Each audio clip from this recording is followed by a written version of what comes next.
सुबह सुबह घना कोहरा छाया हुआ था। पूरा शहर एकदम खामोश था। ये सन्नाटा एक चीख से टूट गया। दूध वाला अपना काम कर रहा था। अचानक उसकी नजर एक ऐसी चीज पर पड़ी जिससे उसके रोंगटे खड़े हो गए। एक सुनसान गली में एक आदमी पड़ा था, बिल्कुल बेजान। उसकी आंखें खुली थीं और सीने पर खून का एक लाल धब्बा था। दूध वाले ने कांपते हाथों से अपना फोन निकाला। पुलिस, खून खून हो गया, वो हकलाते हुए बोला। उसकी आवाज डर से भारी थी। दूसरी तरफ ऑपरेटर ने उसे शांत करने की कोशिश की, लेकिन वो बस पता बताता रहा। जल्दबाजी में उसके शब्द लड़खड़ा रहे थे। जैसे ही सूरज की पहली किरणें अंधेरे को चीरती हुई आईं, खून की खबर आग की तरह फैल गई। जल्द ही सुनसान सड़कों पर सायरन की आवाज गूंजने लगी। अनुभवी जांचकर्ताओं की एक टीम घटनास्थल पर पहुंची। टीम का नेतृत्व कर रहे थे एसीपी प्रद्युमन। उनके चेहरे पर गंभीरता साफ दिख रही थी। उनकी तेज नजरें गली को परख रही थीं, हर छोटी बड़ी बात पर ध्यान दे रही थीं। लाश की स्थिति, बिखरा हुआ कचरा, हवा में चमेली की हल्की खुशबू। उनके पीछे इंस्पेक्टर दया और अभिजीत जल्दी से इलाके को घेर रहे थे। उनके चेहरों पर चिंता साफ झलक रही थी। एसीपी प्रद्युमन, क्या हुआ है दया? पहचान नहीं हो पाई है सर। ना बटुआ ना फोन, कुछ भी नहीं जिससे पता चले कि ये कौन है। अभिजीत ने आगे कहा। शुरुआती जांच से लगता है सीने में एक ही वार किया गया है। शायद यही मौत की वजह है। एसीपी प्रद्युमन लाश के पास बैठ गए। उनकी आंखें सोच में डूबी हुई थीं। उन्हें कुछ गड़बड़ लग रही थी, जैसे किसी गाने में कोई बेसुरा सा सुर। एसीपी प्रद्युमन, कुछ तो गड़बड़ है। हमला पर्सनल लग रहा है, पर लड़ाई झगड़े का कोई निशान नहीं है। अभिजीत ने मृतक के हाथ की तरफ इशारा किया। सर, उसकी उंगलियों पर नीले रंग का पेंट लगा है। कोई क्लू हो सकता है। एसीपी प्रद्युमन, शाबाश अभिजीत, पता करो आसपास कहां ऐसा पेंट मिलता है। इससे हमें कातिल तक पहुंचने में मदद मिल सकती है, या कम से कम ये पता चल सकता है कि मरने से पहले ये कहां था। जांच शुरू हो गई थी। सबूत का हर टुकड़ा इंसाफ की तलाश में एक सीढ़ी का काम कर रहा था।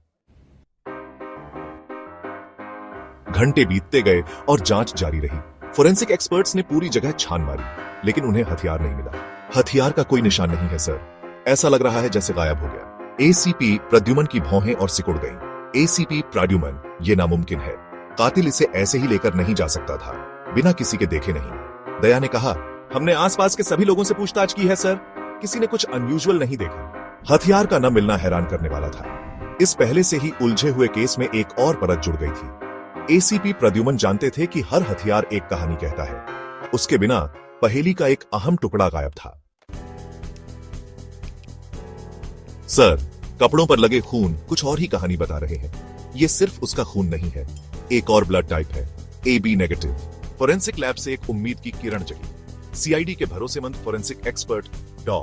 सालुके ने नए नतीजों के साथ फोन किया। 2 ब्लड टाइप्स, लेकिन लाश तो एक ही है। ये खबर पूरी टीम में फैल गई। एसीपी प्रद्युमन के दिमाग में विचार दौड़ने लगे। इस नई जानकारी ने सब कुछ बदल दिया।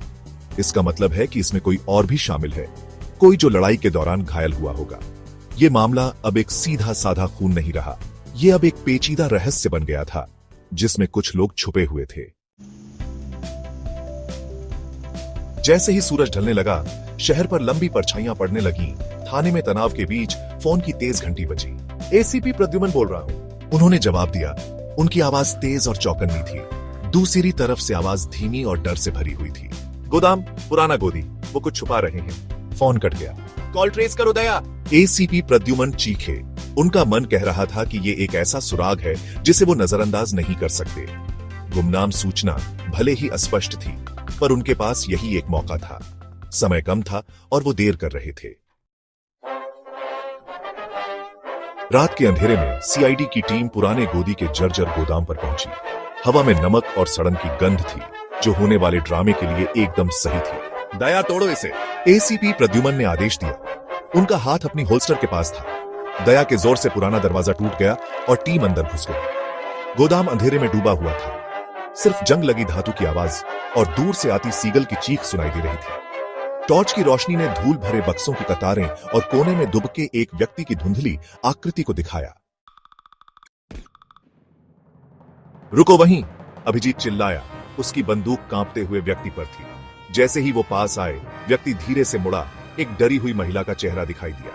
वो पीली पड़ चुकी थी और अपने हाथ पर खून से सना हुआ कपड़ा पकड़े हुए थी। ऐसा नहीं है जैसा दिख रहा है, वो घबराहट भरी आवाज में रोई।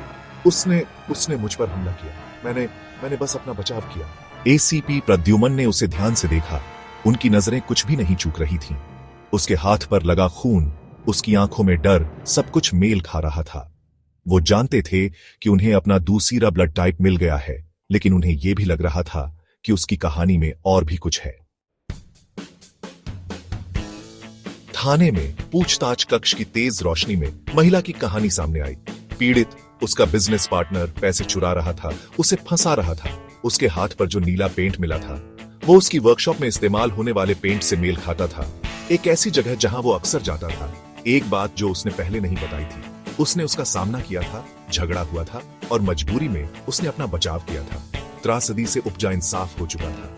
गली में मिली लाश का मामला बंद हो गया था, लेकिन घटनाओं की यादें ताजा थीं। इस बात का कठोर स्मरण कराती हुई कि अंधेरा उनके शहर के जाने पहचाने कोनों में भी छुपा हो सकता है। जैसे ही शहर की रोशनी टिमटिमाई, एक और दिन के अंत का संकेत देते हुए सीआईडी टीम जानती थी कि उनका काम अभी खत्म नहीं हुआ है। वो इंसाफ के रक्षक थे, हमेशा सतर्क, हमेशा परछाइयों का सामना करने के लिए तैयार।